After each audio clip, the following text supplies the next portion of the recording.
Ketika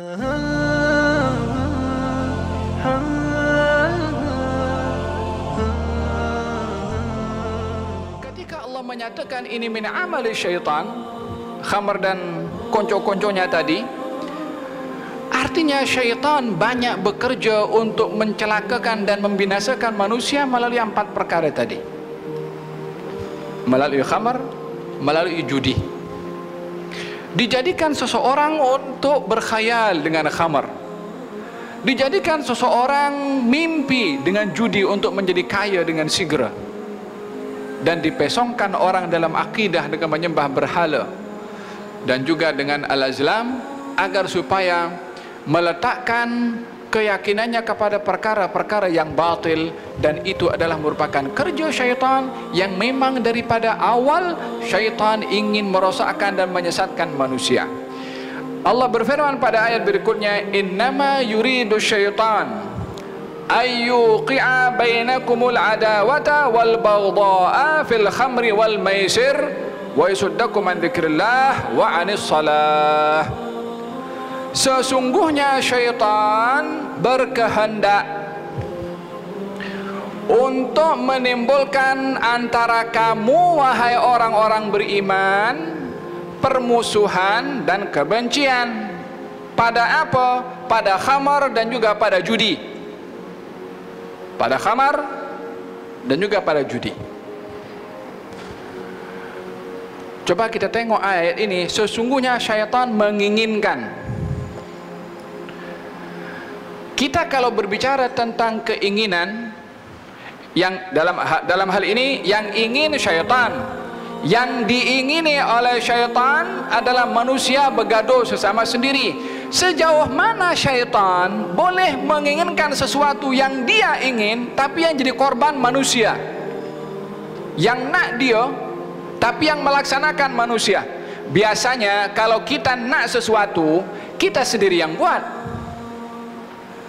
Dan kalau kita menghendaki sesuatu, keinginan kita itu ditampilkan dengan perbuatan yang ada kepada kita, kemampuannya. Ya, kita mampu kemampuannya dengan keinginan itu, kita akan buat. Kita ingin makan, kita guna tangan untuk makan.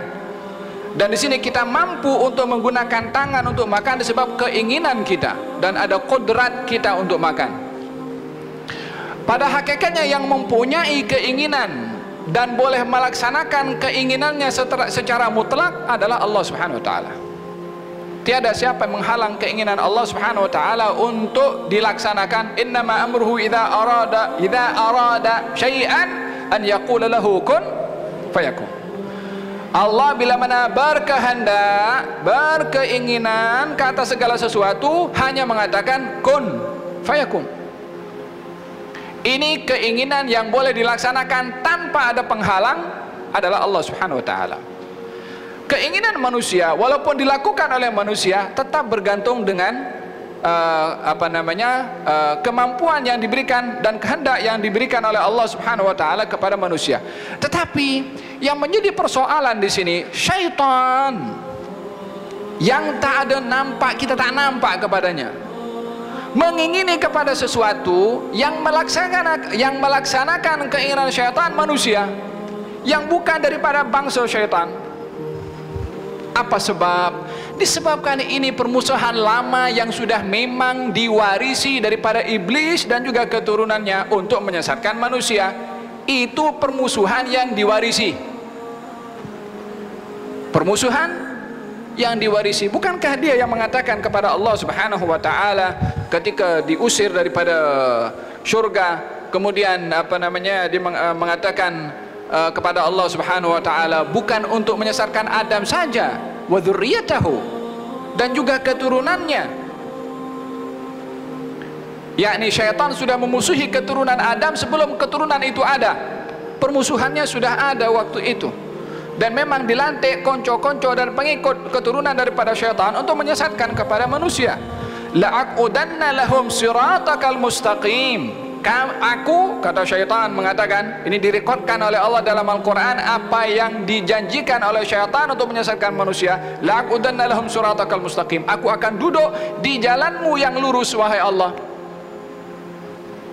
thumma la'atiyannahum min baini aydihim, saya akan datangi hamba-hambamu wahai Allah daripada hadapan, wa min khalfihim, daripada belakang, wa an aymanihim, daripada sebelah kanan, wa an syama'ilihim, daripada sebelah kiri, wala tajidu aktsarahum syakirin, kamu wahai Allah tak akan jumpa daripada mereka orang-orang bersyukur. Yakni syaitan geram kepada Nabi Adam, marah kepada Allah Subhanahu wa taala, sehingga dilampiaskan marahnya kepada Adam yang dianggap sebab terusirnya syaitan. Bukan hanya Adam dimusuhi, keturunannya juga. Dan untuk menyesatkan Adam dan keturunannya, syaitan mendidik, melatih kursus kepada pengikut syaitan untuk menyesatkan manusia. Dan memang dia cari teman. Jadi kalau syaitan yang berkehendak manusia dapat terpengaruh hanya kepada manusia yang mahu ikut keinginan syaitan, ia akan terpengaruh. Tapi tidak ada kekuatan kepada syaitan untuk memaksa keinginannya dilakukan oleh manusia. Tak ada. Yang dipunyai oleh syaitan keinginan dan was-was. Walihada di dalam Al-Quranul Karim ketika Allah Subhanahu wa taala berfirman tentang kata-kata syaitan nanti di hari kiamat, mengatakan kepada pengikutnya, apa katanya? Falamma qudiyal amru, dan ketika masalah itu sudah terdedah segala-galanya, syaitan berkata kepada pengikutnya, apa kata syaitan? Mengatakan kepada pengikutnya, apa itu? Wa qala syaitan lamma qudiyal amru innallaha wa'adakum wa'adal haqqi wa wa'adtukum fa akhlaftukum fala talumuni wa lumu anfusakum. Allah menjanjikan kepada kamu janji yang benar dengan iman, dengan taat. Aku janji kepada kamu tapi janjinya tipu. Minum khamar, oh serono, main judi, kamu akan kaya cepat. Wa wa'adtukum fa akhlaftukum. Aku janji kepada kamu tapi aku tipu kamu. Kamu jangan maki aku, kamu maki diri kamu sendiri. Sebab apa? Sebab aku tak paksa kamu. Illa an da'autukum li, illa an da'autukum fastajabtum li. Saya hanya ajak kamu, tak ada paksa. Kamu ikut. Siapa suruh ikut? Ma ana bimusrikhikum wala antum bimusrikhiyah. Saya tak akan dapat berteriak minta tolong kepada kamu dan kau, ya, karena kamu tak boleh tolong saya, kata syaitan. Kamu pun tak boleh berteriak kepada saya minta tolong atau memberikan apa-apa, sesungguhnya kamu pun tak boleh tolong juga. Ini kata-kata yang paling menyakitkan yang akan dikata oleh syaitan kepada yang setia ikut kepada syaitan. Akan dengar itu kata-kata nanti. Sekarang tak dengar. Sekarang ikut saja. Fahimtum? Innama yuridu syaitan ayyuqi'a. Sesungguhnya syaitan berkehendak kepada siapa? Kepada orang yang ikut kehendaknya, kepada orang yang mahu mendengar dakwahannya. Apa yang didapat oleh orang yang mau dengar daripada ajakan syaitan? An yuqi'a bainakumul adawata wal baghdha. Untuk mencipta di antara kamu al-adawah wal baghdha, permusuhan dan kebencian. Apa itu permusuhan? Permusuhan adalah orang yang dulunya sama-sama berpisah. Adapun kebencian, sesuatu kehendak, suara di dalam hati yang buruk kepada orang lain, baik dendam, baik nak buat kejahatan dan seumpamanya, yang bermain di dalam hati dengan perkara-perkara yang buruk kepada orang lain, itu benci. Tapi al-adawah adalah perpisahan yang terjadi kepada dua orang setelah mereka bersama.